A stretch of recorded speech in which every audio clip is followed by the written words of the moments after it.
The objective of the labor inspection is to further strengthen the implementation of the visitorial and enforcement powers under the Labor Code as renumbered, towards securing a higher level of compliance with labor laws and standards and ensuring continuity and sustainability of compliance at workplaces.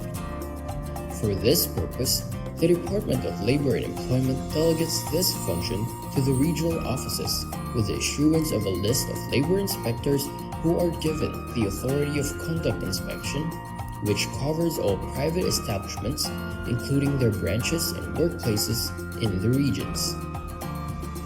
The regional offices, through the labor inspectors, enforce labor laws and social legislation through the conduct of routine inspection, complaint inspection, and occupational safety and health investigation. Upon the discretion of the Secretary, special inspections may be conducted as may be deemed necessary. With the provision for mobile devices and gadgets, the DOLE developed an inspection management information system.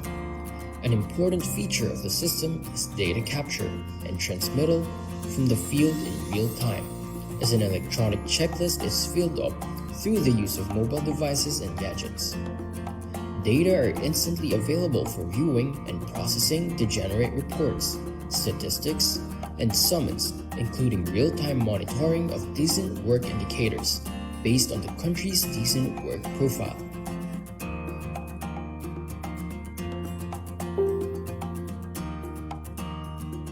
The TAV, or Technical and Advisory Visit, aims to provide assistance to the micro-establishments, or establishments that have 1 to 9 employees, to be sustainable, productive, and competitive. It also aims to transition our micro-establishments to the formal economy that is profitable, while also complying with our labor laws and occupational safety and health standards. There are different ways or modalities to avail TAV. First is the online method. Establishments can enroll in the self-paced technical and advisory modules through our learning management system. For establishments that opted to go with online, they must accomplish the modules within 1 month from the time they registered. Second is on-site. The DOLE regional, field, and provincial offices conduct on-site or face-to-face orientation for the technical and advisory services, wherein micro-establishments are invited to attend. Third is hybrid setup. Establishments can enroll in on-site sessions and attend virtual meetings or webinars using various online platforms like MS Teams, Viber, Skype, Zoom, or Google Meet.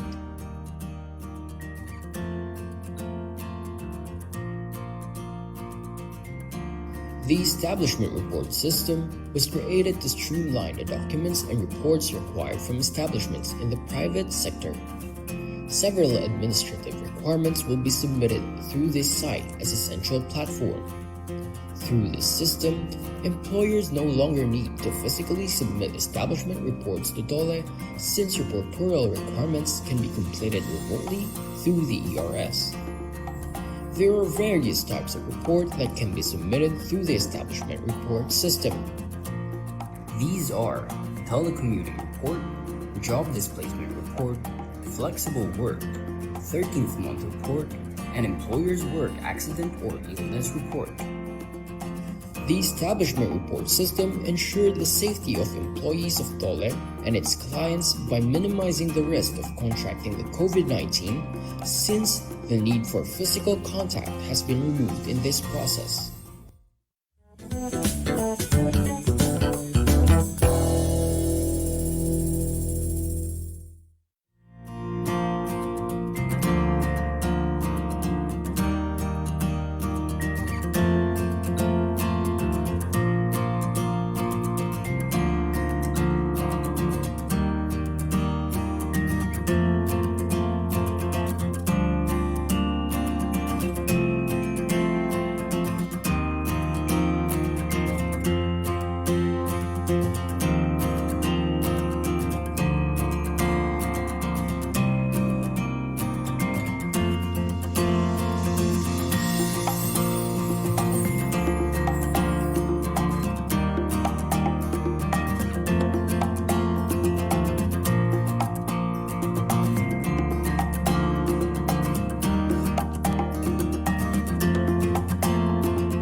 The objective of the labor inspection is to further strengthen the implementation of the visitorial and enforcement powers under the Labor Code as renumbered towards securing a higher level of compliance with labor laws and standards and ensuring continuity and sustainability of compliance at workplaces. For this purpose, the Department of Labor and Employment delegates this function to the regional offices with the issuance of a list of labor inspectors who are given the authority of conduct inspection, which covers all private establishments, including their branches and workplaces in the regions. The regional offices, through the labor inspectors, enforce labor laws and social legislation through the conduct of routine inspection, complaint inspection, and occupational safety and health investigation. Upon the discretion of the Secretary, special inspections may be conducted as may be deemed necessary. With the provision for mobile devices and gadgets, the DOLE developed an inspection management information system. An important feature of the system is data capture and transmittal from the field in real time, as an electronic checklist is filled up through the use of mobile devices and gadgets. Data are instantly available for viewing and processing to generate reports, statistics, and summons, including real-time monitoring of decent work indicators based on the country's decent work profile.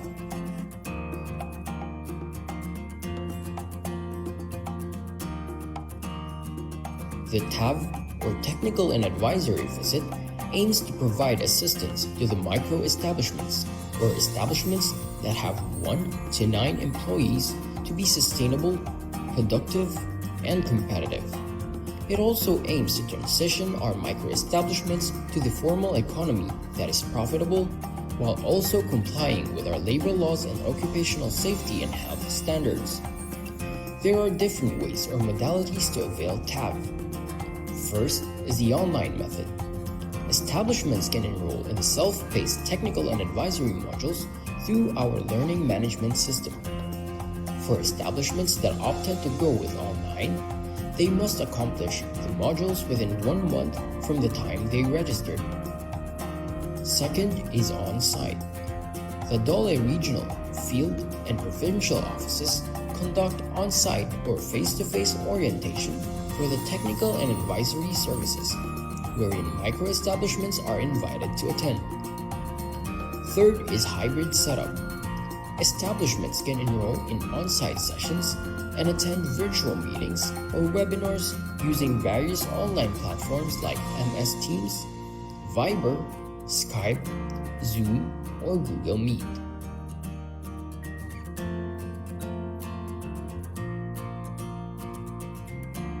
The establishment report system was created to streamline the documents and reports required from establishments in the private sector.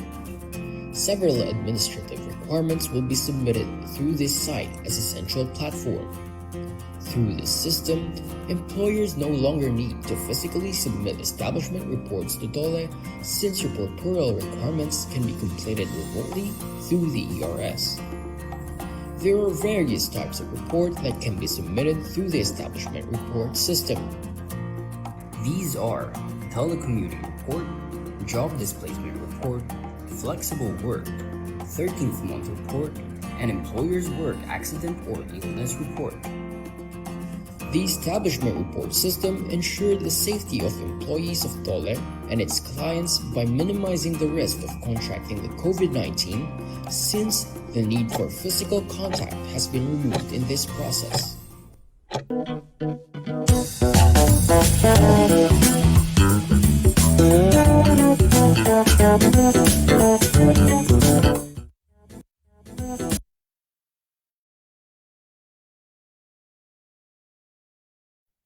Good afternoon to everyone. We are now in the Webinar Wednesday, our regular Webinar Wednesday hosted by the Bureau of Working Conditions. So for this afternoon, I would like to welcome our special lecturer. She is currently the Associate Professor and Chair of the Department of Environmental and Occupational Health of the College of Public Health of the University of the Philippines, Manila. She took her bachelor's degree as well as her master's degree in public health at the University of the Philippines, Manila, and took her PhD on health sciences at the University of the Ryukyus at Ohara, Okinawa, Japan. So it's difficult to say that. So, ladies and gentlemen, the participants of our webinar Wednesdays, let's all welcome Dr. Cristel Amiel Estrada. Good afternoon, Doc. Magandang hapon po, Dr. Felix, to our participants po, no? And of course, to the team natin po, no? Sa Bureau of Working Conditions, magandang hapon po sa ating lahat. I hope all of us are safe and well wherever we may be right now in the Philippines. Magandang hapon po. Magandang hapon. Thank you po. And maraming salamat po again to Dole BWC for the opportunity, no, para po makapag-participate sa ating webinar Wednesdays at makapag-share kami ng mental health promotion in the workplace. So, isa po ito na sa mga pinaka-importanteng aspeto na kailangan din nating pag-usapan para sa ating mga trabahador, sa ating pong mga empleyado, sa ating mga workplace. So, please allow me to share my screen po, no, para masimulan po natin ang ating discussion ngayong hapon about mental health promotion in the workplace.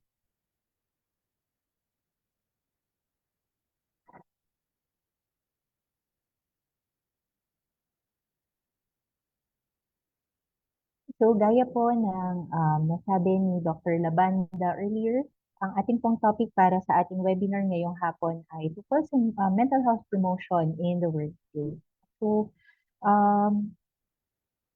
okay, so ito po yung ating mga objectives. No? Sana po ito yung mga gusto nating sagutin bago natin matapos yung ating webinar ngayong hapon. So ano po ba ang relationship ng ating work, no, ng ating trabahong ginagampanan natin sa ating mga company at yung kanyang relasyon, no, sa ating kalusugan. Ano rin po ba ang global burden of mental disorders o gaano karami ba ang merong sakit, no? O nagkakaroon ng problema, no? In relation to mental health among our working age population. And then we also want to identify factors na ano po ba yung mga pwedeng makakontribute, no? Parang isang workplace ay maging mentally healthy, no? At makatulong sa kalusugang pangkaisipan ng ating mga employees. And finally, to discuss the strategies for promoting and protecting mental health. So ito po yung mga gusto nating sagutin by the end of our webinar this afternoon. So ano po ba ang mental health? No? Umpisahan po natin ang ating discussion ngayong hapon with the definition of mental health. So according po sa ating World Health Organization, no, sabi po ng WHO, ang mental health ay ang ating state of well-being in which every individual realizes his or her own potential. So na-maximize po natin ang ating potential at kaya pong mag-cope with the normal stresses of life. No? Bilang ang stress po ay hindi naman natin maiiwasan sa buhay. No? Parte po talaga ng ating pang-araw-araw na experience ang pagkakaroon ng stressors. No? At parte po ng ating kalusugang pangkaisipan ang ating abilidad na makapag-cope, no? O makasabay po sa normal stresses na na-experience natin sa araw-araw and still work productively and fruitfully. No? So kaya pa rin po natin gampanan ang ating mga responsibilidad, kaya pa rin po natin mag-contribute, no? Sa ating mga komunidad at sa ating mga workplaces. So ito po ang official definition ng WHO ng mental health.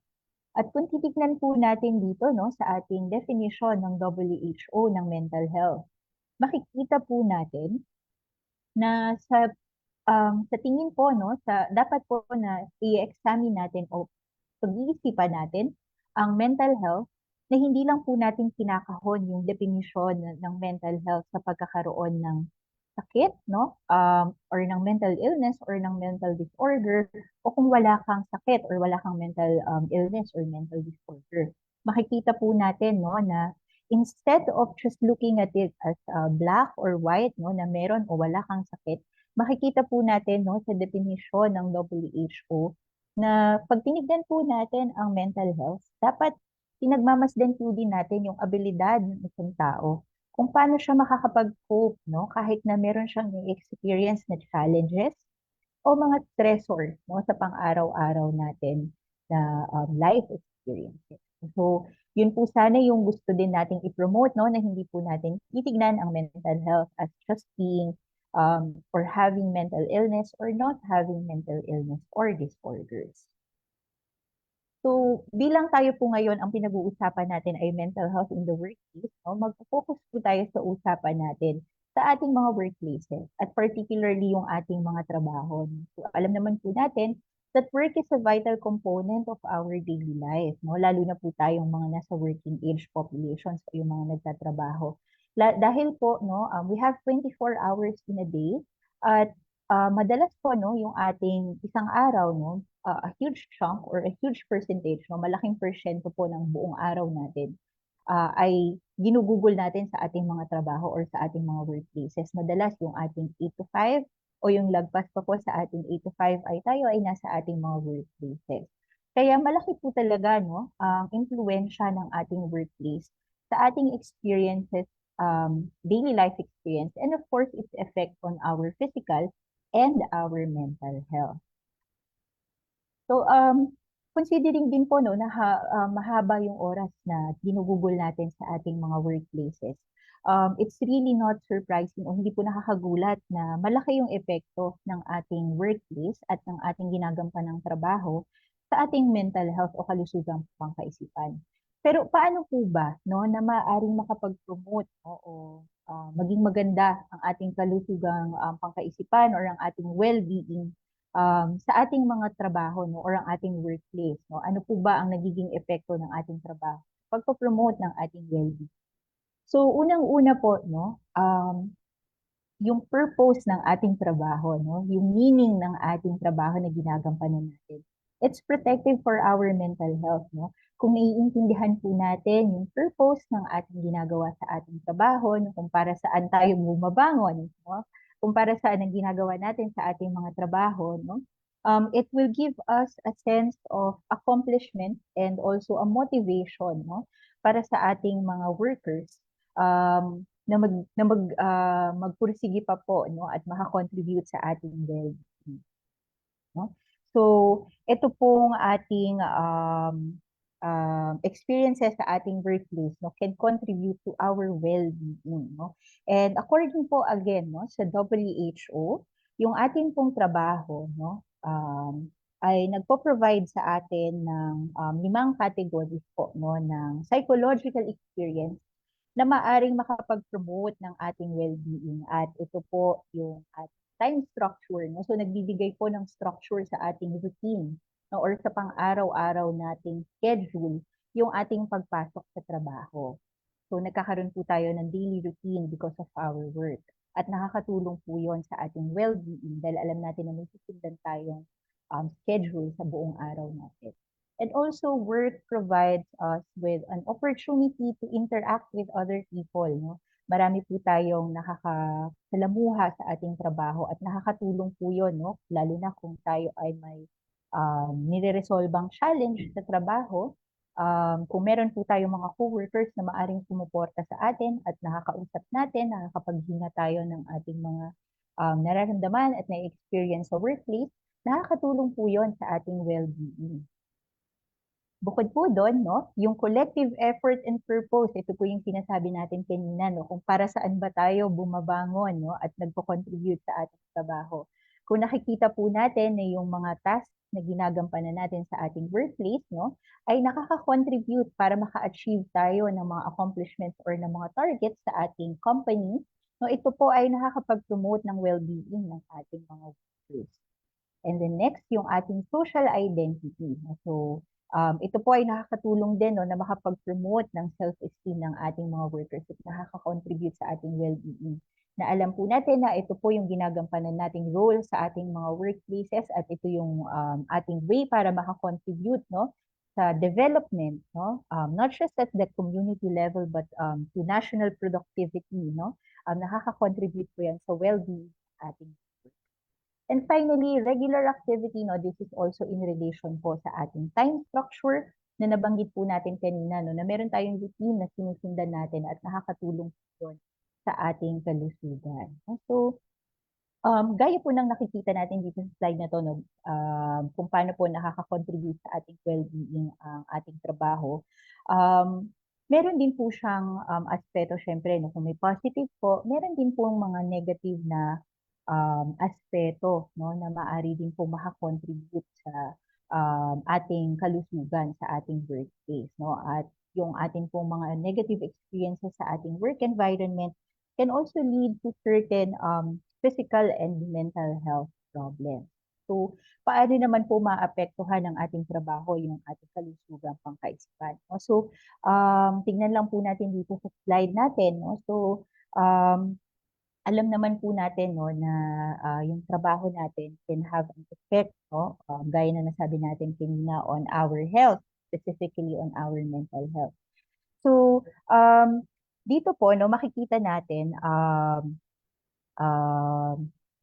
in our workplaces, no, maaari nating i-categorize into two yung mga conditions, no, at our work that can affect our mental health. At ito po yung maaari natin sabihin na sa ating work content at nasa ating work context. So, tignan po natin ano po ba ibig sabihin natin kapag sinabi natin work content at work context. Pag sinabi po nating work content, no, ito po yung mga factors na primarily ay related dun sa paggawa natin ng ating mga trabaho, yung mga tasks, no, na associated sa ating trabaho. So for example, yung workload natin sa trabaho, no, kung gaano kabigat ba yung mga tasks, no, or yung load ng ating isang worker sa trabaho, no. Ito po ay maaaring makaapekto sa kanyang work, sa kanyang mental health. No? Kung masyado nang mabigat, hindi na kayang makakope ng ating worker, no? It might have a negative effect on their health, specifically on their mental health. So aside from that, yung kanyang scheduling po, no? For example, mahaba ba masyado yung kanyang working hours? Or shift work ba yung kanyang work, no? Unpredictable ba yung work hours? So this would also have an effect on the mental health of our workers. So, ito po yung mga negative na aspects naman ng work content, no, na maaaring makapagbigay ng or makapagdulot ng adverse na health outcomes sa ating mga workers. So pag sinabi naman po nating work context, no, ito naman po yung mga yung kumbaga ay yung konteksto or yung environment ng ating worker sa kanyang workplace, no. So kumbaga kung ano yung mga piniplace nating demands sa ating worker in their workplace. So for example, yung kanyang role sa organization, no, malaki po ba yung responsibilidad na ginagampanan ng ating worker in the workplace, no? So that would have an effect definitely on our worker. Career development, may opportunities po ba si ating worker for training, no? Nakaka-attend po ba siya ng mga training para madagdagan yung kanyang kaalaman sa paggawa ng kanyang trabaho or para mas maging effective siya sa kanyang trabaho? Meron po bang opportunities for promotion? Maaari po bang tumaas ang kanyang rank, no, sa kanyang workplace, no?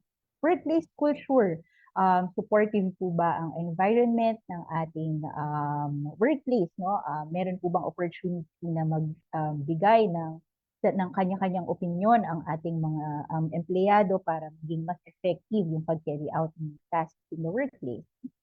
Homework interface, ito po ay mas naging lalong prominent lalo na po nung panahon ng kasagsagan ng COVID-19 pandemic, no? Noong nagkaroon po tayo ng change na nagkaroon ng work from home.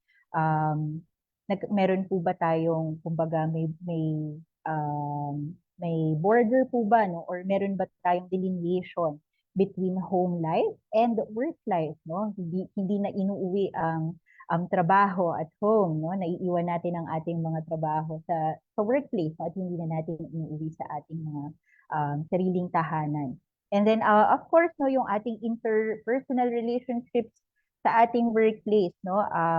Maganda po ang relationship ba ng ating mga workers sa kanilang mga superiors, no? Sa kanilang mga colleagues, no? Nagtutulungan po ba tayo upang ma-achieve natin ang ating mga work targets? So, these are some of the factors, no, that can affect our workers' mental health, no? At ito po yung mga kinakategorize natin under work context.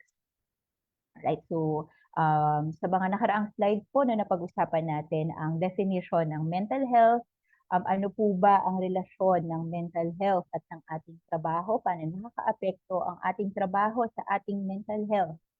So ngayon po pag-usapan naman natin, marami ba talagang nagkakasakit, no, sa pag-iisip or nakaka-experience ng mental illness or mental disorders sa ating mga empleyado? Tingnan po natin yung datos natin globally.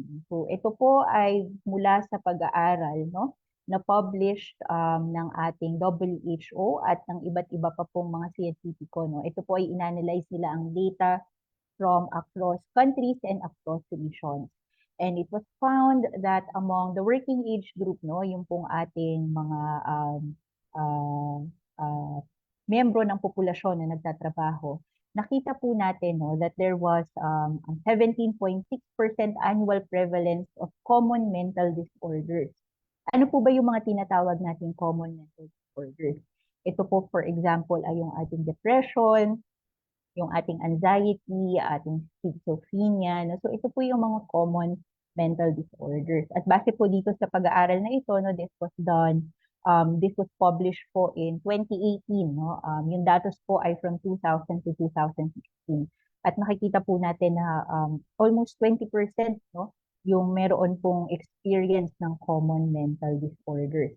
At sa Western Pacific region po, no, ito po yung region ng mundo kung saan miyembro po ang Pilipinas, no, nakita po nila na depression and anxiety ang isa po sa mga top causes, no, dito sa atin sa Western Pacific region.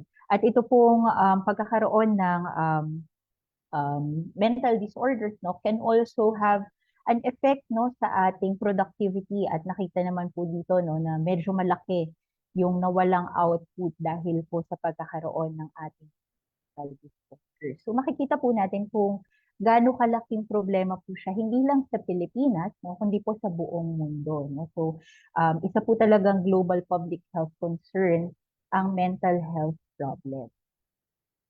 Okay, so base po dito sa naging datos natin, no, makikita po natin na yung mental health problems, no, among our working age population will have an effect. Syempre, no, yung ating employees, sila po yung may experience, no, ng mental health problems. But hindi po nagtatapos sa kanila lang yung experience, no, ng mental health problems at yung effect ng pagkakaroon ng mental health problems. Ito po ay may effect din sa ating mga employers, no, o sa mga kumpanya o sa mga industriya kung saan po sila nabibilang. At of course, sa ating mga community po, no, meron po itong effect, no, hindi lang sa ating mga individual employees. So, unang-una, no, ano po ba itong mga epekto ng mental health problems sa ating mga empleyado mismo? No? So, syempre, unang-una, reduced quality of life. Dahil sila po ay may sakit, no, hindi sila makapag-contribute fully, hindi sila nakakapasok araw-araw sa kanilang trabaho. At alam naman po natin, in some workplaces, no, we have to report for work, no, for us to be able to have compensation, no. So, hindi po natin na provide yung lahat ng kailangan o pangangailangan ng ating mga workers at nagkakaroon po ito ng epekto sa kalidad ng kanilang pamumuhay. At syempre, may effect din po ito sa kanilang finances, no, o sa kumbaga sa pagpasok, no, ng pera sa pamilya o sa employees, no, maaring maka-experience po tayo ng financial hardship. And of course, increased healthcare costs. Alam naman po natin, no, na ang papa-check up lalo na po for mental health problems ay medyo mabigat po sa bulsa. No, mahal po yung pagpa-check up and also even yung pong gamot, no, in some instances hindi po siya pwedeng hindi po siya provide ng libre, no, medyo mahal po yung gamutan kapag meron po tayong mental health concerns or problems. On the aspect naman po, no, kung paano naapektuhan ng ating mga employers o yung mga industriya, no, kung ang atin pong empleyado ay may dinaramdam o may sakit, no, syempre hindi po nila kayang ibigay ang kanilang 100%, naapektuhan po yung kanilang performance in the workplace. So maaring yung targets, no, natin sa kumpanya hindi po nahihit dahil yung ating employee ay maaring kapasok araw-araw or hindi niya natatapos yung kanyang mga task time. And in some instances, maaring ang ating workers po ay ma-absent, no? At may epekto po yung absenteeism sa ating mga employers, no? Nakakabawas din po ito sa productivity ng ating mga industriya. And of course, staff turnover, no? Maaring yung ating pong mga staff ay mas mabilis po natin kailangang palitan at magkakaroon po yun ng epekto kung gaano kadalas natin kailangang mag-train ng bago nating empleyado, kung gaano kadalas tayo mag-undergo ng hiring process, no? At kung ano pa yung mga compensation na maaari nating i-provide sa ating mga staff. So ito po yung magiging epekto naman sa ating mga employers. As a whole sa community po, no? Kahit hindi na po sakop sa workplace, no? Kahit nasa labas na ng workplace, ang ating pong empleyado, kung meron po siyang mental health concerns, will also affect their community, no? Dahil magiging mas mataas po yung healthcare costs, no? Magpapa-check up po ang ating empleyado, mas kailangan po natin ng kailangan gumastos, no, for healthcare. And then decrease productivity of the community as well. So makikita po natin, no, na ang mental health problems po natin ng ating mga workers ay hindi po siya confined just sa ating mga empleyado, no, but it will also have an effect in our workplace and in our community. Right? So just to share lang po, no, some information kung ano po ang nangyari in terms of workplace mental health noon pong kasagsagan ng COVID-19, no? Alam naman po natin na naging isa po sa mga pinaka-importanting aspeto, no, na pinagtuunan natin ng pansin noong panahon ng COVID-19 ay ang ating workplace mental health. So, maraming workplaces po, no, ang naapektuhan ng COVID-19. Marami po ang unfortunately nawala ng trabaho, no, nagsara po ang mga businesses, no, dahil nagkaroon po ng mga stay-at-home orders, no, wala po masyadong makapasok, hindi rin po naging mataas ang benta ng mga, lalo na po sa ating mga small and medium enterprises, no. And in some instances, may mga occupation group po, no, na high risk at lalong-lalo na po dito na emphasize ay yung ating mga healthcare workers, no. Sila po yung talagang natutok, no, sa pag-aalaga sa ating mga members of the community na naapektuhan ng COVID-19 at nagkasakit. No? Unfortunately, meron po tayong mga healthcare workers na nagkasakit at hindi po naka-recover, no, sa COVID-19. Marami po tayong mga namatay din, no, sa linya ng trabaho ng ating mga healthcare workers. And in some instance, mostly, no, sa ating po mga offices, no, nagkaroon po ng shift to teleworking, no. At syempre, meron din po itong entailed costs, no, sa ating mga workplaces. Right? So, ano naman po yung mga factors, no, na naka-influence sa ating workers' mental health during the COVID-19 pandemic? So, yung type of work unang-una, no, or yung occupation. Gaya na nabanggit po natin kanina, yung ating mga healthcare workers, sila po ay talagang naapektuhan din po, no, noong panahon ng COVID-19. Lalo na po yung concern ng ating mga healthcare workers, and even in the service industry, no, yung ating mga workers in the service industry and manufacturing industry, no, nag-aalala po sila na kapag sila ay pumapasok sa trabaho, maaring meron po silang maiuwing um, sakit, no, sa kanilang mga family members o sa kanilang mga community. So isa po yun sa mga naging concerns ng ating mga workers during the COVID-19 pandemic. Next din pong naging concern ay yung stigma at discrimination. No? So meron po tayong mga narinig na balita, lalo na po nung kasagsagan ng COVID-19 pandemic, na meron po tayong mga workers, no, na kinailangan lumipat ng tahanan or nagkaroon po ng challenge sa paghahanap ng matutuluyan, no? During the COVID-19 pandemic. And then organizational factors, ano po ba yung mga support, no, na na-provide ng ating mga kumpanya sa ating mga workers, no? Very helpful po ang nagkaroon po, no, ng institution ng COVID-19 leaves, no? Nagkaroon po ng provision ng vaccine sa ating mga workers, no? And then of course, yung possibility po, no, ng pagkakaroon ng telework sa mga workers na maaaring mag-work from home. So itong mga factors po na ito ay nakakontribute sa ating workers' mental health during the COVID-19 pandemic. Maaring may positibo, but unfortunately, meron din pong mga naging negatibong. Yan. So ito po yung nabanggit natin kanina, no, na ating experience ng ating mga workers during the COVID-19 pandemic. Ayan. So naunahan ko po ang aking slide. Ayan. So, balikan lang po natin ang ating organizational factors. So, ito po, no, yung ating mga protocols, no, sa ating mga workplaces para maprotektahan po natin yung ating mga empleyado against COVID-19. No? So, ito po ay malaki ang naging epekto, no, para po ma-feel ng ating mga workers secure sila sa kanilang pagpasok sa kanilang mga workplaces kahit na po nung kasagsagan ng COVID-19 pandemic. Right? So, ayan po, no, napag-usapan na po natin ang mga naging experiences po ng ating mga workers during the COVID-19 pandemic. So, knowing all of this po, no, yung mga na-discuss po natin earlier, yung mga napag-usapan natin, ang tanong po na importante nating masagot, no, sa hapon po na ito, ano po ba yung pwede nating gawin to protect and promote mental health at work? So, ano po yung mga specific na pwede nating gawin?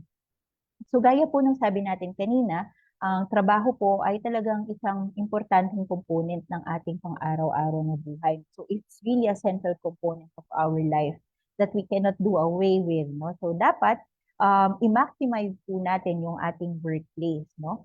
For promoting not just mental health, no, but our workers' health in general. No? So this is a good opportunity, no? It's an appropriate environment for us to be able to promote health to our workers, no?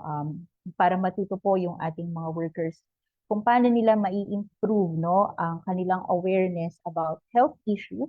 And in our context this afternoon, no, especially on promoting mental health at kung paano po nila pangangalagaan ang kanilang mental health.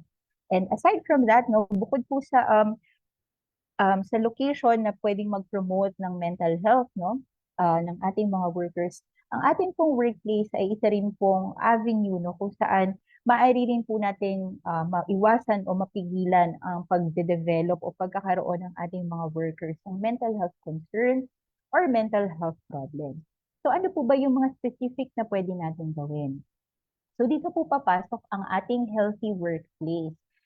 If you will remember, no, isa po sa mga naging topic natin for our webinar Wednesdays for the month of October ay ang ating healthy workplace. No? So, na-discuss po ito ni Dr. Paul Michael Hernandez a few weeks ago kung ano po ang ating healthy workplace. So, babalikan lang po natin kung ano po ba yung tinitingnan natin kapag isang workplace ay masasabi natin healthy. No? So, in a healthy workplace, no, this is where workers and managers collaborate to protect and promote the health, safety, and well-being of all workers and the sustainability of our workplace. No? So, ito po, makikita natin dito sa slide na to na hindi lang po responsibilidad ng ating employers na mapanatili ang kaligtasan at kalusugan ng ating mga empleyado. No? But it's also the responsibility of our workers, no, to work with our managers, no, hand in hand to make sure that our workplaces are healthy. So how can we create a workplace that is good for mental health? Ito po yung tanong na gusto nating masagot. No? So in this slide, no, ipinapakita lang po natin ang isang framework, no, na pinopropose po ng ating mga researchers, no, sina Lamontin at ang kanyang mga colleagues. No? So ito po yung sinasabi nilang maaari nating gawin para ma-create po ang isang workplace that is good for mental health. So ano po yung mga elements na tinukoy po nila dito? No? So number 1 is to prevent harm, promote the positive, and then manage illness. No? So makikita po natin dito, isa sa mga pinaka-importanting in-emphasize po nila sa aspeto ng preventing harm ay ang public health and occupational health and safety. No? So, and of course, health promotion, no, in preventing harm. Okay, so titignan po natin yan isa-isa, no? Ano po ba yung maaari natin magawa? So, in preventing harm, no, we identify work-related factors that can contribute, no, to employees, not just mental health problems or possibility of developing mental health problems, but also identifying factors that can contribute to well-being, no? Yan, so kasunod po yan ng promoting the positive, which is to promote employee well-being.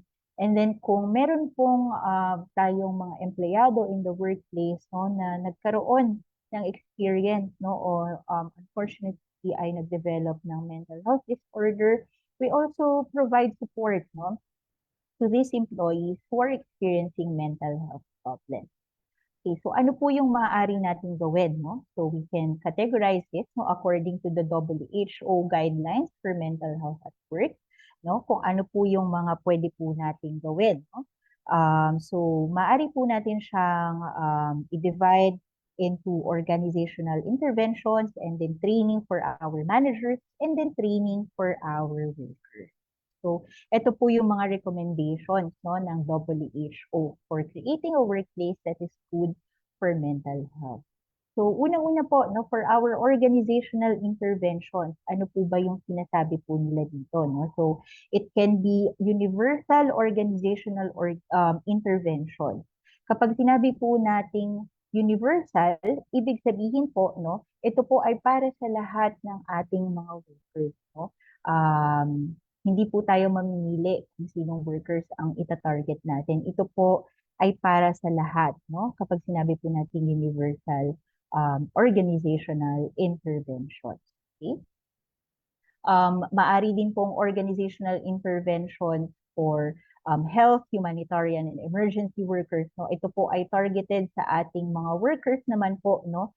Na alam po natin na ay at higher risk, no, for experiencing mental health concerns. No? So, ito po makikita natin, this is the rationale for this is to reduce emotional distress and improve work-related outcomes for our workers.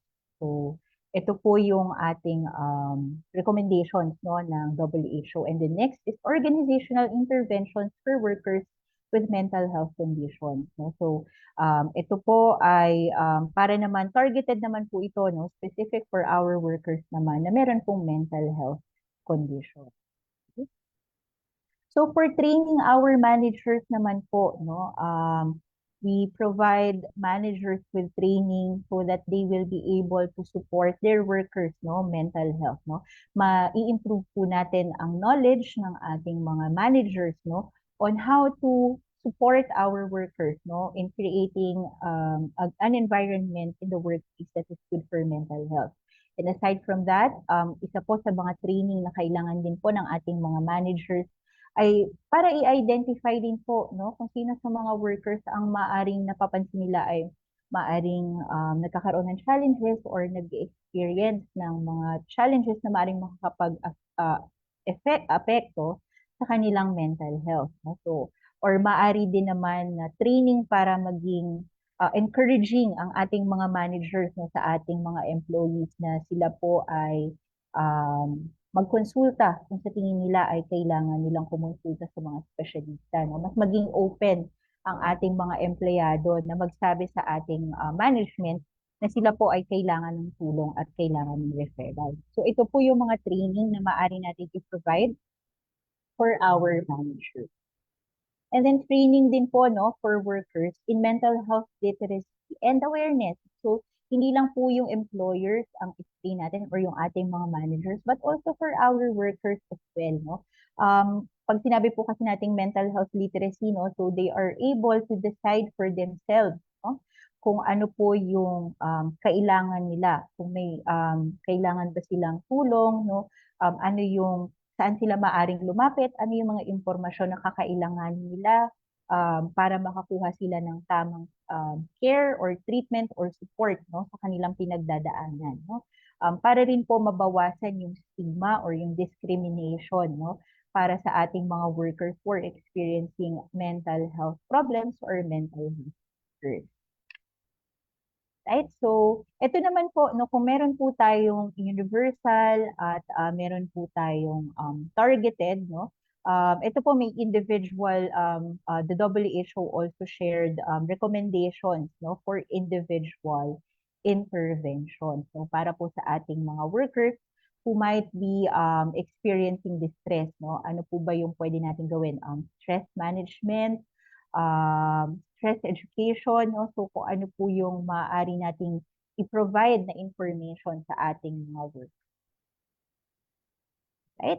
So aside from that, kung ang ating worker naman po, no, ang ating empleyado ay nagkaroon talaga ng clinical diagnosis ng isang mental health disorder at gusto niya na pong bumalik sa trabaho, siya po ay nakapagkonsulta na, umiinom ng gamot, no, undergoing treatment, and they want to return to work after absence due to mental health condition.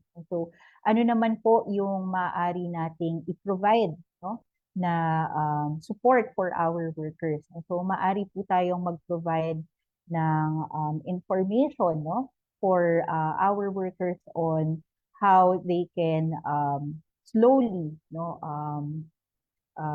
go back no doon sa kanilang routine sa kanilang workers and to provide them information on the available support systems no in the workplace. Maaring kung sila po sa tingin nila ay kakailanganin nila ulit ng mental health treatment, saan po sila maaring lumapit sa ating workplace. So ito po yung mga kailangan din natin i-provide sa ating mga workers no to support their mental health. Right? Okay, so para naman po sa mga individuals who are experiencing mental health conditions but also want to gain employment o gusto po nilang mag-apply sa isang trabaho kahit na sila po ay may mental health condition. So remember, we do not discriminate po no against individuals who are experiencing mental health concerns or conditions. No? So we also provide recovery strategies no for workers or for individuals with mental health conditions. No? So provided po na sila po ay may evaluate at they are given clearance that they are fit to work. So para po sila ay makapag trabaho at magkaroon ng pagkakataon no, to be economically productive. So ito po yung mga strategies no, in general na maaari po nating gawin to promote workplace mental health. So let's zone in a little bit to the Philippines context naman po. Ano naman po yung ginagawa sa Pilipinas no to promote workplace mental health. So we're very happy po no na noon pong 2018 no ay naipasa po natin ang Republic Act number 11036 o yung tinatawag po nating Mental Health Act. At meron pong section no, sa ating Mental Health Act na specifically for mental health promotion in the workplace. So ito po yung section 25. So according to the Mental Health Act, no, so dapat po ating mga employers will develop appropriate policies and programs on mental health issues and then correct the stigma and discrimination associated with mental conditions, identify and provide support for individuals with mental health conditions, to treatment and psychosocial support. No? So kung titignan po ninyo yung nakalagay po dito sa ating batas, it is also kumbaga in line din po no doon sa mga recommendations at guidelines na pinalabas po ng WHO. And meron din pong specific na section sa ating Republic Act no kung ano po yung ating mga government agencies no na responsible para sa pagpo-promote po ng mental health in our workplaces.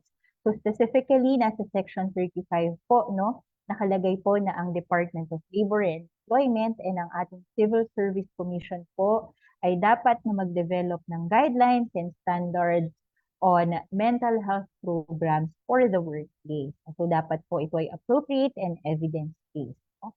At dapat po meron din pong policies no, na magpo-promote ng mental health in the workplace.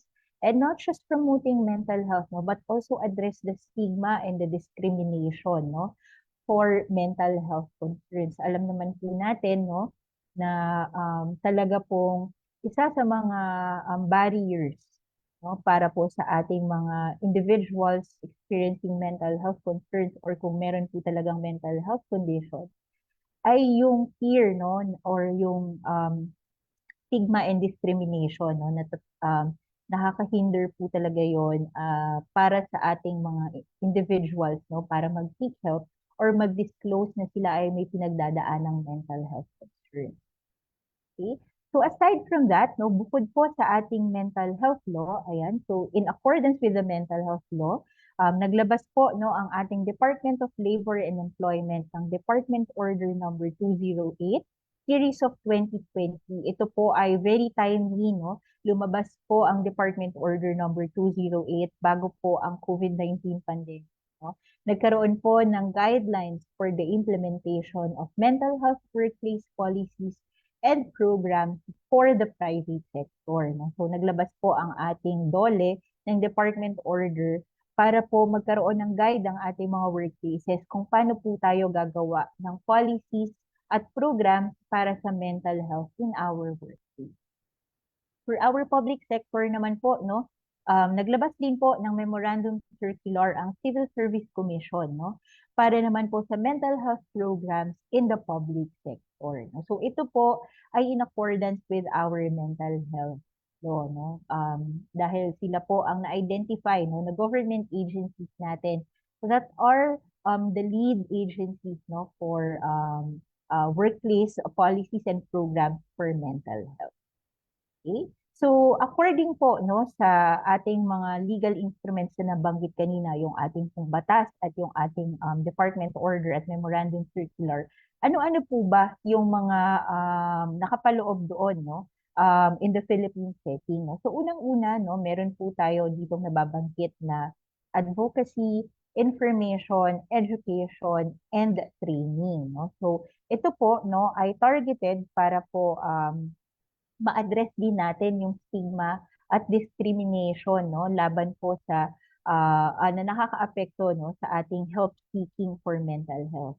Bukod po dyan, no, para mas maging aware po ang ating mga empleyado at mas maging knowledgeable po sila kung para malaman po nila kung kailan nila kakailanganin no. Na-identify po nila for example that I am stressed, no? Medyo mataas po ang stress level ko ngayon. Ano ba yung mga maaari kong gawin at my level muna para ma-address ko yung aking stress, no? Para makakope ako sa na-experience kong stress. Ano ba yung mga pwede kong gawin? So, isa po ito no sa mga nakalagay sa ating department order sa memorandum circular. And then promotion and enhancement of workers' well-being, no? Ano po ba yung mga pwedeng gawin ano yung mga strategies, no? Do we promote resilience among our workers, no? Do we promote physical activity? Ito po yung mga nakalagay, no? And then, of course, social policy, no? Paano po natin poprotektahan yung ating mga empleyado? Sila po halimbawa ay kailangan magpa-check up or kumonsulta sa espesyalista, kailangan po nilang mag-take ng leave of absence from work to recover from their mental health concerns. So ano po ba yung protection na maaaring ma-provide sa ating mga workers? So ito po yung mga nakapaloob, no, doon sa ating Mental Health Act at sa ating Department Order at Memorandum Circular. So meron din po tayong specific, no, na inilabas po during the COVID-19 pandemic, no. So ito po ay DTI and DOLE interim guidelines on workplace prevention and control of COVID-19, no. So na-identify din po na importante ang mental health during the COVID-19 pandemic at may nakalagay po dito na guidelines, no, for increasing physical and mental resilience. So nakalagay po doon na dapat tayo ay kumain ng masustansya, umiwas sa mga alcoholic beverages, at kailangan po natin na alagaan ang ating sarili, no, mag-exercise, at we have to make sure that we have enough sleep, no. So these are strategies that are based on evidence, no. Marami na pong mga pag-aaral na nakakita na may positibong epekto po itong mga strategies na ito sa ating mental health. Kaya ito po yung inilagay, no, na parte ng ating guidelines during the COVID-19 pandemic. Right? So, gaya po ng nabanggit natin kanina, no, na nakasama po sa ating Mental Health Act, no, yung mental health promotion at yung pagkakaroon po ng mental health programs in the workplaces. And nakita po natin, no, this is from the Philippine Statistics Authority Integrated Survey on Labor and Employment. So ito po ay ginagawa, no, ng Philippine Statistics Authority regularly, no. Meron po tayong survey on labor and employment. At isa po sa mga parte ng survey na ito ay yung ating occupational safety and health practices.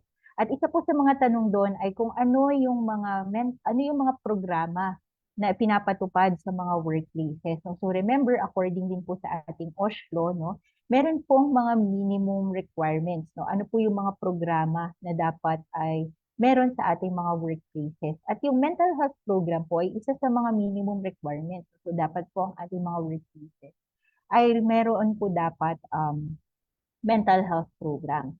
So titignan po natin dito, no, nasaan po kaya, no, yung mental health dito sa ating percentage, no, ng mga workplaces na mayroong mental health program.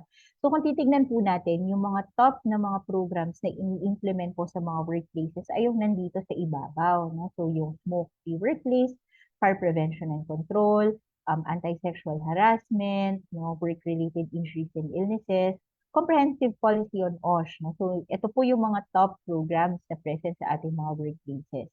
Makikita po natin na meron pa pong improvement na maaring gawin para sa pagkakaroon ng mental health program dahil medyo nasa gitna po, no, yung mental health promotion at yung atin pong non-discriminatory policy and stress management, no, even drug use, no? So meron pa po tayong opportunities din, no, for improvement in the implementation of mental health programs in the Philippines. So sana po, no, in the future makikita po natin, no, it's also a very good opportunity ngayon, no, na tumataas po ang awareness in the Philippines for protection and promotion of mental health. At magandang opportunity din po ito for our workplaces to come up with our own mental health programs and policies to protect our workers' mental health. So I think that will be our last slide for this afternoon po, no? At maraming salamat po for attending our webinar this afternoon on mental health promotion. Sana po ay meron po kayong maaaring ma-apply, no, sa inyong mga specific workplaces at makakapag-contribute po ito sa ating workers' mental health. So maraming salamat po and over to you po again, Dr. Felix. Thank you, Doc Crystal. So, ang ganda ng pagkakadiscuss sa atin ni Doc Crystal, 'no? So, dinaanan niya lahat ng mga components ng ating pong mental health. Hindi lang po ito basta workplace ang pinag-usapan. Dinamay din po ang community, being tayo po ay naninirahan sa kanya-kanya nating mga bahay at maaari nga naman na ang ating pong talagang lugar kung saan tayo nagtatrabaho, hindi actually workplace. Maaaring ito ay community, lalo na po ngayon sa panahon ng ating pong telecommunications or ang ating pong work from home. So nailatag din po ni Dr. Crystal yung mga batas na may kinalaman po sa mental health. So hindi po ito laban lang ni Juan, laban ni Juana, hindi ito laban lang ng isang tao. Ang isa pong tao na nangangailangan ng mental health help or nagsasuffer ng isang mental health illness ay nangangailangan po ng tulong ng hindi lang iisang tao. Ito po ay parang whole of community ang approach, ano po. So, tingnan po natin sa ating pong Facebook page kasi we are being streamed live in Facebook. Ano po? Tingnan po natin kung ano yung mga questions na pumasok na directly binigay sa atin. So, can we flash the questions that was in the in Facebook? Yes. So, let's go to question number 1 po, Dr. Crystal. So ito po, kung ang isang empleyado po ba ay nakitaan ng pagbabago ng ugali or galaw, ngunit ayaw niyang magpatingin sa espesyalista, pwede ba siyang puwersahin ng kumpanya o ng coworker na magpatingin? So parang mukhang ano 'to mukhang nagsasalita mag-isa. Dalhin ko na ba 'to? Pupuwersahin ko na ba 'to? Pwede ba 'yun, Dr. Crystal? Ayan. This is a good question po. No? Thank you very much po, Dr. Felix, for sharing this question and our participant po na sa Facebook na nagtanong nito.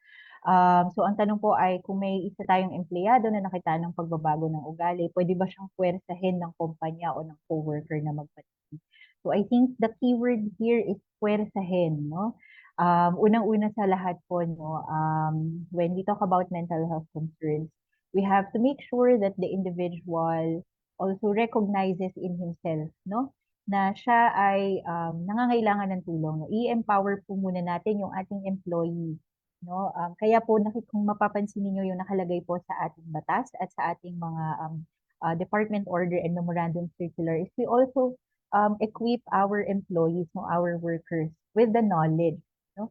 So para po kumbaga sila din sa sarili nila ay may empower sila na sa tingin ko ako po ay kailangan ko ng tulong, no? At kasama po diyan yung environment sa ating kumpanya na sila ay hindi matatakot, no? At hindi na kailangang puwersahin sila na sila po ay kailangan ng tulong at kailangan nilang kumonsulta at magpatingin. Yes, thank you po, Dr. Crystal. So ito po actually nabanggit ni Dr. Crystal during the lecture. Sabi niya, mental health awareness, mental health literacy. Hindi pwedeng sila lang ang nakakaalam or konti lang nakakaalam. Kasi kung alam nung empleyado kung anong gagawin sa kanya or anong gustong gawin, baka hindi na kailangan ng persahan. Baka pwedeng, sige, tutulungan niya ako. Sure, why not? Oo. So ito po ay importanteng aspeto ng paggaling ng isang service user. Okay, meron pa po bang question? Can we flash the next question, please? Ayan, sige.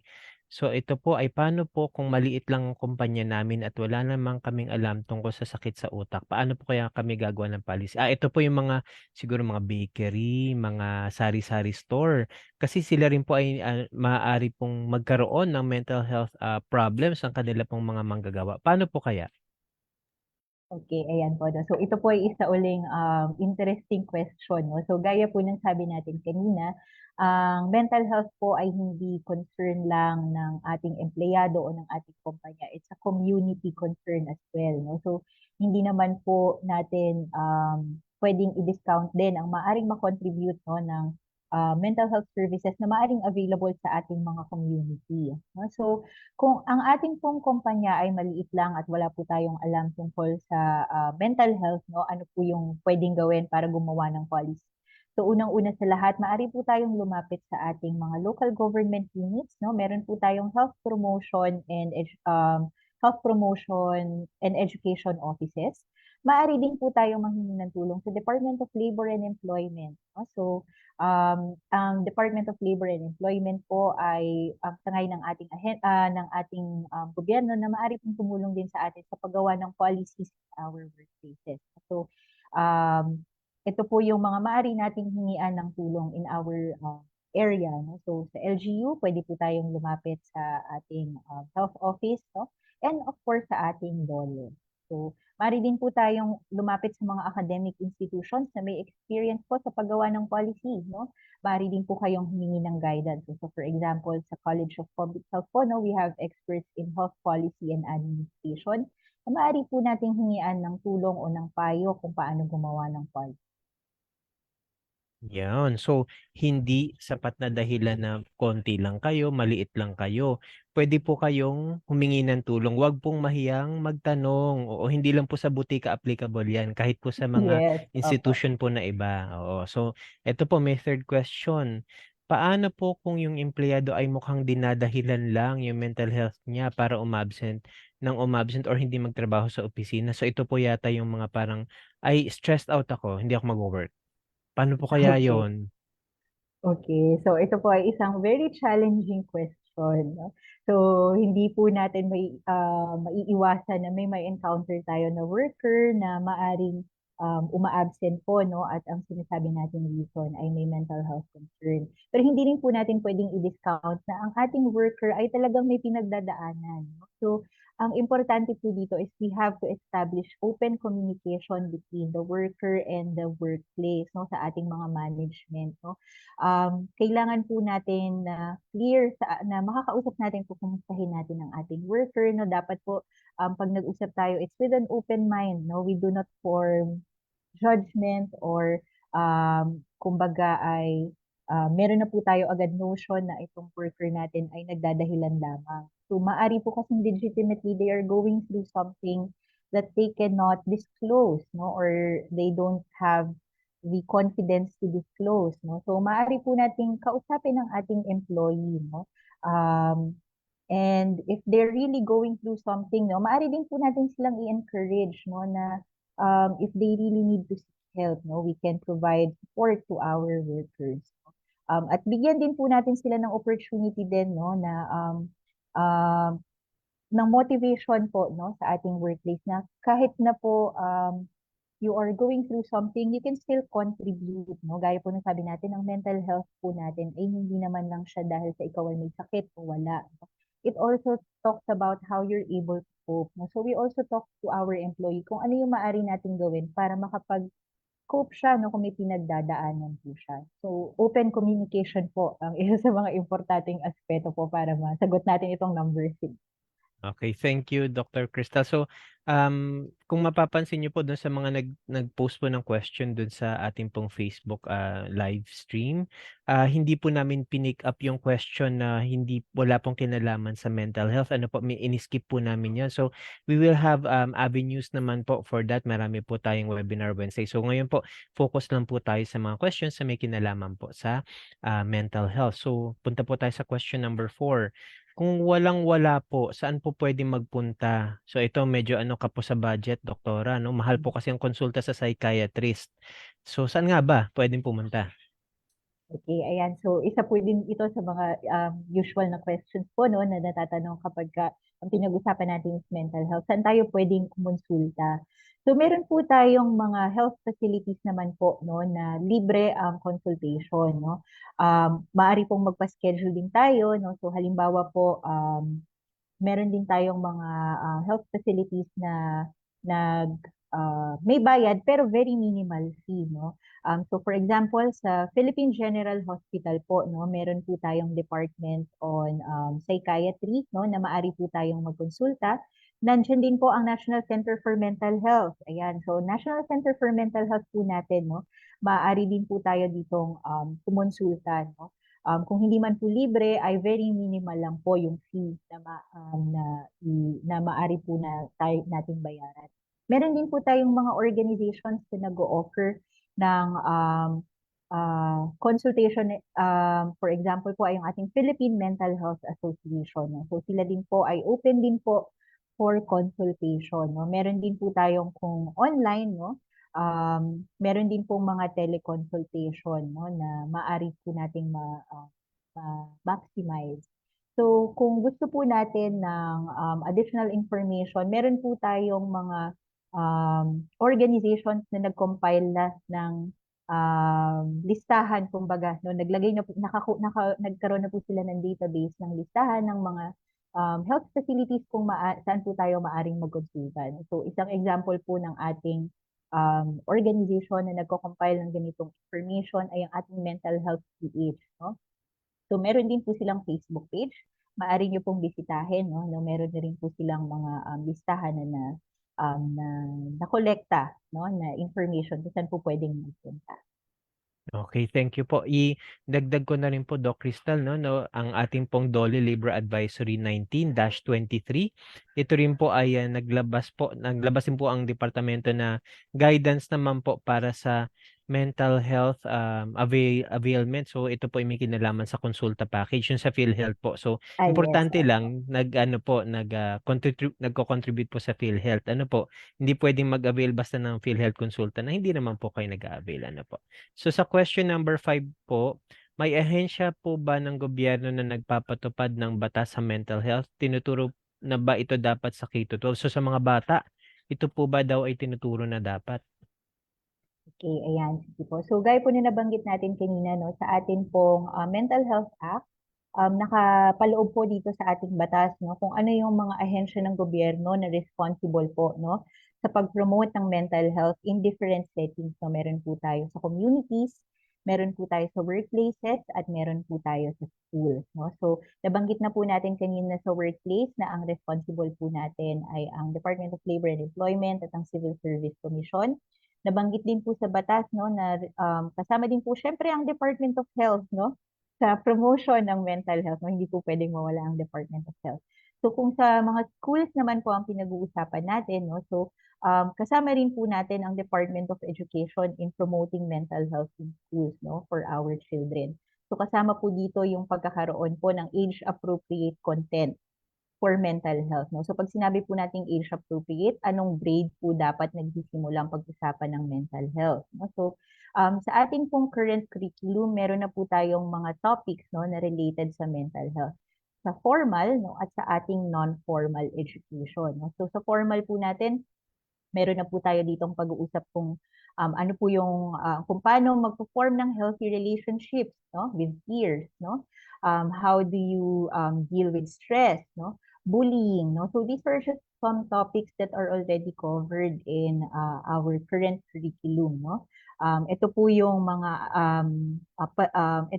specific na topics, no, sa ating basic education related to mental health. So, ito po ay mga examples lang, no? Hindi po yun exhaustive, no? So, right now, those are some of what I can remember from our curriculum.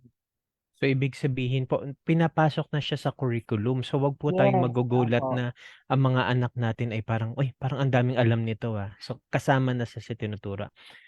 Numbers, what are the practical ways daw po to handle suspected employee with mental health concern issues in the workplace? So nagdududa ka, pero hindi mo sure. Ano kayang magandang gawin nito, Doktora? Okay, ayan po, no. So, another practical question po, no. So, gaya po nung sabi natin kanina, no, unang-una po talaga dito is we establish communication with our employees. So, dun po talaga magsisimula yun, no. We build confidence with each other, no, na ang ating pong employees, they feel that that there is a safe space for them, no, in the workplace, no. Na sila po ay hindi matatakot na mag-disclose, no, na sila po ay may pinagdadaan ng mental health concern or issues, no. Kung kayo naman po ay isang empleyado at napapansin niyo na maaring yung isa inyo pong katrabaho or inyong coworker ay maaring may mental health concern or may issue, no. So, unang-una po dito, gaya po ng sabi natin kanina, is open communication. Kumustahin po natin ang ating employee, no, ang ating coworker. Kung siya po ba ay comfortable, no, to talk about whatever experience or concern they are going through, no, and if they would like to seek help, if they would like you to go with them, no, to support them, no, to seek help. And of course, that entails na dapat alam niyo po kung saan niyo sila sasamahan, no? Ayun, so kaya po, yan po yung sinasagot ng ating mga components na nakalagay sa ating department order na inilabas ng DOLE, no? Hindi lang po siya you identifying signs, no, among colleagues or employees, but also to be able to identify where to properly refer or seek help, no, sa ating workplace, no? So Oo. responsibility din po 'yon ng ating employee. So where and when, yan po. Where and Oo, when, yan, opo. importante. And Very good how, questions. opo. Opo. Wait lang po ah. I think meron pa may pahabol po hindi na po na-i-type. So basahin ko na lang po. Kung sakali po ng isang empleyado ay na-diagnose ng unfit to work due to mental illness from a private psychologist or to psychiatrist siguro to. Enough document na po ba ito para i-consider for termination ng empleyado? So tatanggalin sa work because meron daw siyang unfit for work due to a mental illness. Nagaganon po ba ang psychologist? Ina-unfit niyo po ba Ah, agad? I think ang ano po 'di ba, psychiatrist po ang ating katulong kapagka tayo ay nagda-diagnose clinically ng isang Ah, mental disorder, opo. mm, But based din po sa ating department order, no, from DOLE, gaya nga po ng sabi natin, meron tayong anti-discrimination, no. mm, Hindi po dahil sa ang isang worker ay may suspected mental disorder or siya ay may clinical diagnosis ng isang disorder, ay agad natin siyang ito-terminate, no. We work with our employee, no, on how they will be able to manage, no, their mental health condition and how we can support them to return to work. So, yun. yun po yung ating ipo-provide ng support sa ating workers. So, wag Oo. naman pong termination agad ang Oo. ating Oo, siyempre, ang iisipin. gusto natin Opo. po ay employment preservation, wag basta biglang tanggal ng tanggal sa workplace. Ano po? Oo. Last question na po to, Doktora. Doc, what will be the procedure if an employee who is on leave due to depression wishes to go back? However, her psychiatrist can clear her or hindi siya mabigyan ng fit to work certificate for some reason. Can the employee go back to work even without a fit to work? Okay. Yun daw po. Difficult Okay. question. Very difficult question po ito, no? Oo. But always we go back to our guidance, no, which is our department order, no. So Mm. babalikan po natin ano po ba ang sinasabi sa atin ng ating guidelines, no. So sabi po doon, no, we have to if our worker is diagnosed with a mental disorder, no, and they are undergoing treatment, no, for them to be able to return to work, no. So dapat po sila ay na-assess, no, ng isang professional, no, that they are fit to work. Now, Mm. if the clearance for fit to work is still not yet provided, we still work with the professional, no. Ano ba yung next steps natin for treatment or ano yung susunod na gagawin para ma-achieve natin yung fit to work clearance, no. Yes. So mag-work po dito ang ating employee with their physician, no, if they're consulting a psychiatrist, and also with the management of the company. Ano po ba yung mga pwede nating gawin para si employee ay para makapag-report ulit sa trabaho? Correct. So, ito po yung importante rin. Tsaka, pag tayo po ay nagkukonsidera na, ay, babalik siya sa work, ang isa sa main consideration natin, safe ba siyang bumalik sa work? Yes. Safe ba yung coworker niya pag bumalik siya sa work? Kasi syempre, mental illness, hindi man natin gustong lagyan ito ng stigma, ayaw man natin mag-discriminate. We always have to consider the safety and health of everyone in the workplace. Kasi kung syempre gusto niya magwala, gusto niya mag-violent, baka hindi pa siya fit to work. Pero kung halimbawa, depression, so meron lang siyang issue na hindi siya masyadong gumagalaw, mababa lang yung kanyang productivity, oo, why not? Pero again, medyo kailangan po meron po tayong topics or meron po tayong issues with ating pong mga HR na makikipag-usap po sa ating pong mga manggagawa regarding this. So tama po yung sinabi ni Dr. Cristel kanina, communication. Ito po ay lahat na papaloob sa maayos na pakikipag-usap ng ating pong mga manggagawa at yung sa kanila pong HR. Usually HR yung kausap nito mga to. Karamihan po ng HR po natin ay psychologist or psychometrician. Oo. Ang daming HR na ganun psychologist. Kasi people related ang kanila pong trabaho. Apo. So I think wala nang question po na pumasok sa atin po, Dr. Crystal. So, meron po ba kayong parting words para po sa ating po mga nakikinig ngayon sa Facebook Live? Right. Ayan, sige po. No? So, thank you very much po again, Dr. Felix, no, for this opportunity for us to talk about mental health promotion in the workplace. And thank you very much to our participants po no, na nasa Facebook Live for the very engaging discussion, no, yung mga tanong po natin. These are very practical, no, at ito po talaga yung mga na-encounter natin in our workplaces. And we hope po, no, na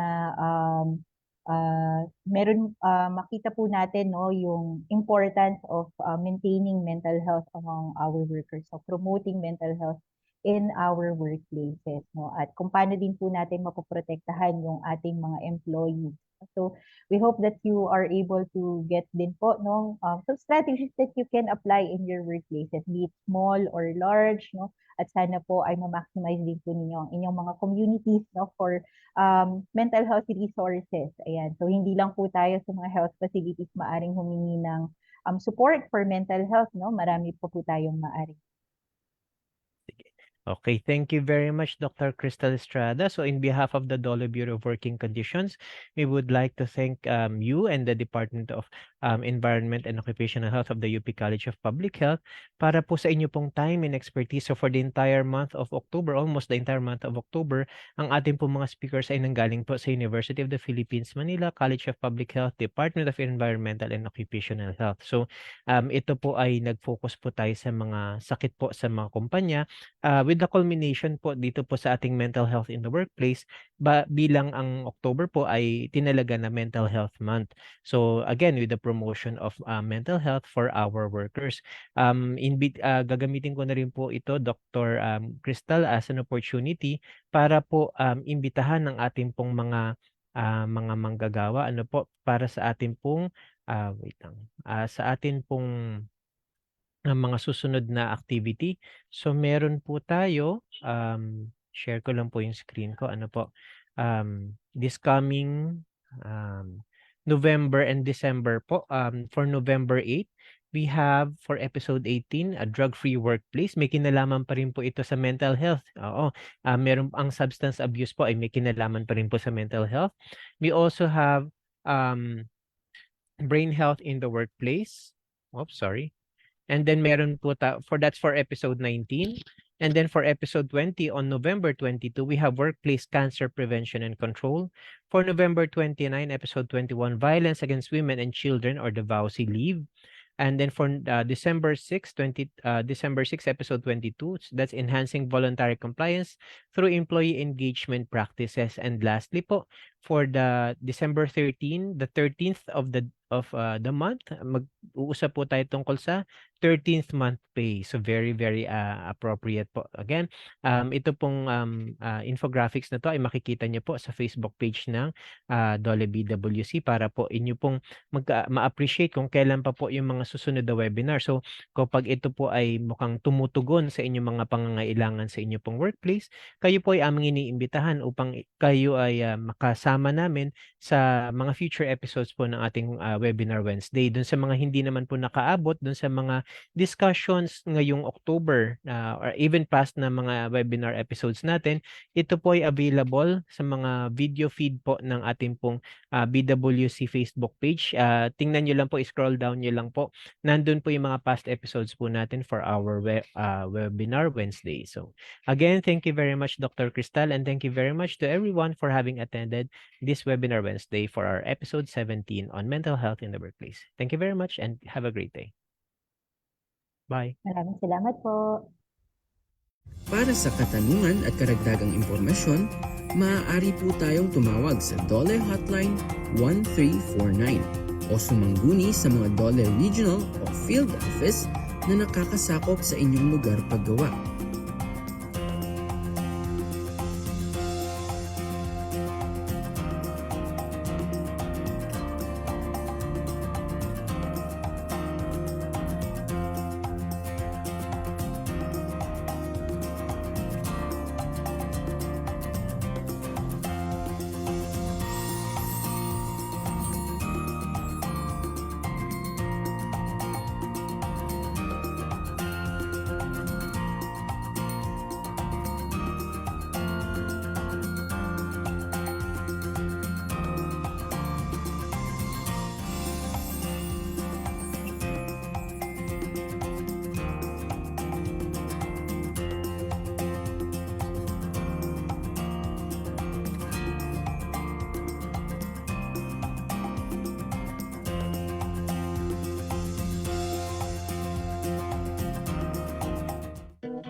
Para, para sa